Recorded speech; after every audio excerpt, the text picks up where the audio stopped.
My dad threw me out to make space for his perfect son, but now they're begging me to take the blame for his crime, or they'll face prison. I'm 25, male, and my family's always been a disaster. My parents divorced when I was about 10. It was messy, and I mostly stayed with my mom after that. But my dad remarried when I was 12, and suddenly I had a new stepmom, Dee, and her son, T. T was 6 years younger than me, so when we first met, he was just a little kid. And honestly, I didn't mind him at first. I figured it was just another adjustment I'd have to deal with, but as the years went on, it became really clear that things weren't fair. T was always the favorite. He could do no wrong, even when he messed up. And believe me, he messed up a lot. It was always excused. If I did something wrong, it was a huge deal. My dad would yell, ground me, lecture me for hours. But he'd get a pat on the head and told to do better next time. It didn't take long for me to realize that no matter what I did, I'd always come second to T. I spent most of my teenage years keeping my head down, just trying to get through it. By the time I was 18, I couldn't wait to move out. I went off to college, worked 2 jobs to support myself, and barely spoke to my dad and his new family. I didn't need the constant reminder that I wasn't good enough for them, and honestly, I thought that was that. I figured I'd keep my distance, and eventually they'd fade out of my life for good. But about a year ago, everything blew up. I had been living on my own for a couple of years, working full-time, and finally starting to feel like I had my life together. Out of nowhere, I got a call from my dad. It was weird because we hadn't spoken much in months, but I picked up, thinking maybe something had happened. He said, in this tone that immediately put me on edge. It wasn't the usual friendly, have you been call? No, this sounded serious. Listen, we need to talk. That's when he dropped the bombshell. T had dropped out of college and was living back at home. Apparently, he'd blown through his savings, wasn't working, and was just hanging out at the house all day, burning through dad's money. And now, they were struggling financially. My dad had the nerve to ask if I could move back in and help out, meaning help support T. I couldn't believe it. Here I was, busting my ass to make a living, while T was sitting at home doing nothing, and they wanted me to come back and take care of him? It was absurd. I told my dad no, that I wasn't going to upend my life to bail out T, and we ended the conversation on bad terms. I figured that would be the end of it, but I was wrong. A few weeks later, I came home to find a letter taped to my apartment door. It was from my landlord, saying my lease had been terminated. Apparently, my dad had convinced him that I was moving back in with my family, and without bothering to check with me, my apartment had been rented out to someone else. I was furious. My dad had gone behind my back, sabotaging my living situation to force me to come home. I called him, livid, but he just brushed it off, saying that family comes first and that T needed help. I hung up on him and crashed at a friend's place for a while, until I could sort things out. It was humiliating, but I managed to find another apartment a few weeks later. I swore to myself I'd cut contact with my dad for good after that. But as you'll see, that wasn't the end of it. About 6 months later, I got another phone call. This time, it was my stepmom, Dee, and she sounded frantic. I'll never forget that call. T's in trouble, she said, her voice shaking. The police found drugs in the house. They're saying they were his, but if this goes to court, we could all go down for it. I didn't say anything. I didn't even know how to respond. We need your help, she continued. You've got to tell the police they were yours. That's when I snapped back into reality. Wait, what? You want me to say the drugs were mine? It's the only way, she said, her voice firming up. You don't have a record. You'll get off with a slap on the wrist, maybe some community service. But he can't handle this. If he gets charged, he could go to prison. I couldn't believe what I was hearing. They wanted me to lie to the police, take the fall for T, to keep him out of prison. It was like a switch flipped in my brain. All the years of being second best, of being used and discarded when it was convenient for them, came flooding back. No, I said, my voice shaking with anger. I'm not going to do that. T messed up, and he needs to face the consequences. She didn't take it well. After everything we've done for you, she spat, her tone turning cold. You can't even help your family? I hung up. I thought that would be the end of it. I figured they'd realize that I wasn't going to bail them out and deal with the mess themselves. But I was wrong. Again. The next few days were quiet, but then weird things started happening.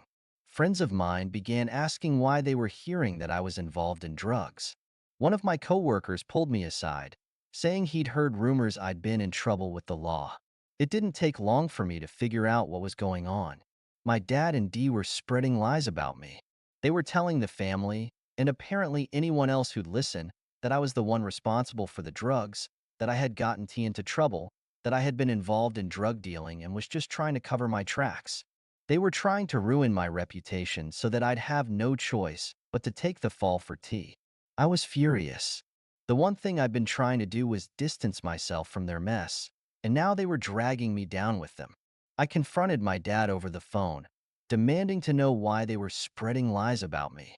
We need you to do this, he said, his voice calm like he was asking me to pick up some groceries, not ruin my life. You're stronger than T. You've always been able to handle more. He can't go to prison. He won't survive it. I'm not lying for him, I shot back. He made his choices. He needs to face the consequences. And if you don't stop spreading these lies, I'll make sure everyone knows the truth. There was a pause on the other end. You're making a mistake, my dad finally said, his voice low and threatening. You don't know what you're up against. I hung up, shaking with anger. I knew I couldn't just sit back and let them ruin my life. So I started gathering evidence. I saved all the text messages from Dee, recorded phone calls, and even collected statements from friends who had heard the rumors. I wasn't about to let them get away with this. Then I went public. I reached out to every family member I could think of, explained the situation, and showed them the proof. I made it clear that I wasn't involved in any of the drug stuff, that my dad and Dee were trying to manipulate me into taking the fall for T. I even went to a lawyer to see what my options were in case they tried to escalate things legally. Most of my family was shocked. Some didn't believe me at first, but once they saw the evidence, they realized just how deep the manipulation went. Word spread quickly, and soon the entire family knew the truth. My dad and Dee didn't take it well.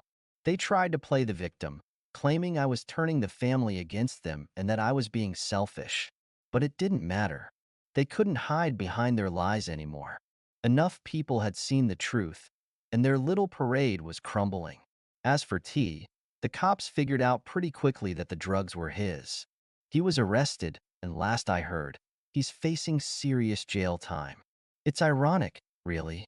After everything my dad and Dee did to protect him, he still ended up paying the price for his actions, and they lost almost everything in the process.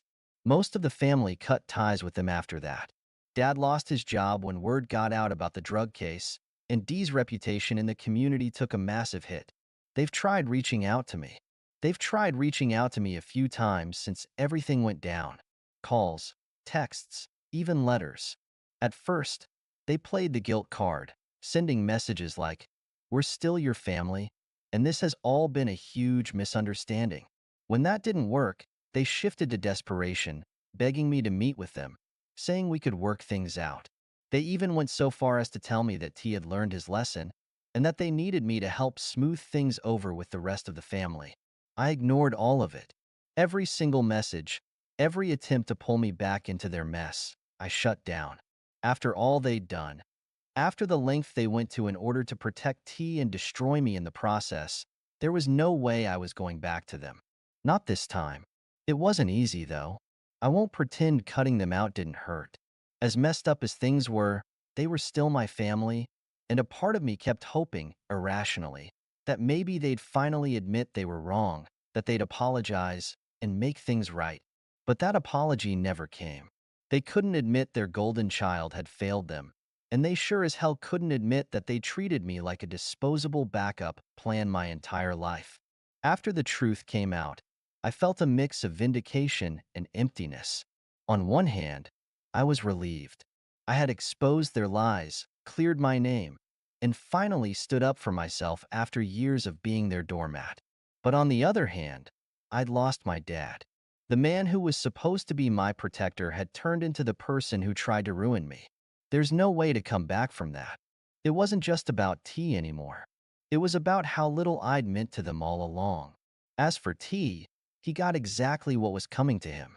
It took a few months, but he was officially charged with possession with intent to distribute, and the case against him was airtight. There was no way out.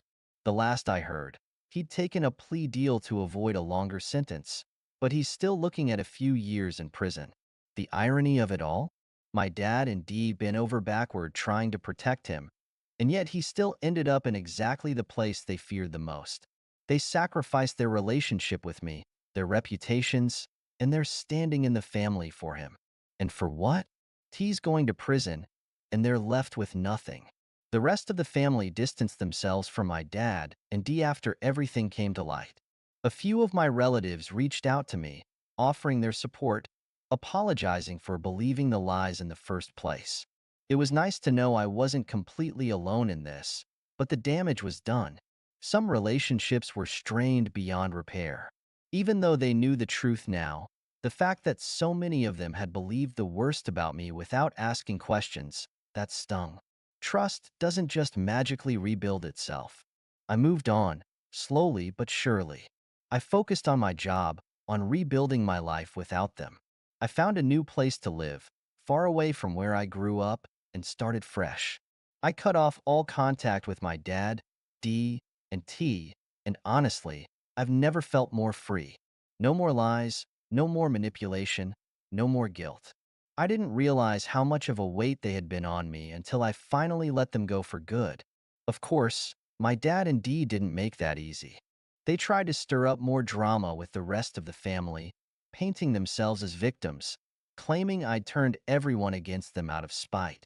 But by then, most people saw through their act. The evidence was undeniable. And with T behind bars, their house of cards had finally collapsed. I won't lie and say everything's perfect now. There are days when I still wonder how things might have been if my dad had treated me differently. If he'd seen me as more than just a backup plan. But those thoughts don't stick around long. I know better now. Some people aren't meant to stay in your life, even if they're family, especially if they're family. The hardest part of all this? Realizing I was worth more than they ever gave me credit for. My whole life, I'd been bending over backward, trying to prove to my dad that I was good enough, that I deserved the same love and respect that he got. But in the end, it wasn't about me at all. It was about them. Their need to protect their perfect image, their golden child, no matter the cost. And I wasn't willing to pay that price anymore. So now, here I am. I've got my life back, free from their toxicity, and I'm moving forward. I've learned to be my own support system, to rely on the friends and family who truly care about me. It's not easy rebuilding your life after your own family tries to tear it apart, but it's possible, and it's worth it. As for my dad, D and T, I don't think about them much anymore. Last I heard, they were struggling to keep their heads above water. The legal fees for T's case drained whatever savings they had left. And my dad's job prospects aren't looking great after his employer found out about the whole drug scandal. They've been left with the fallout of their own choices, and I've washed my hands of it.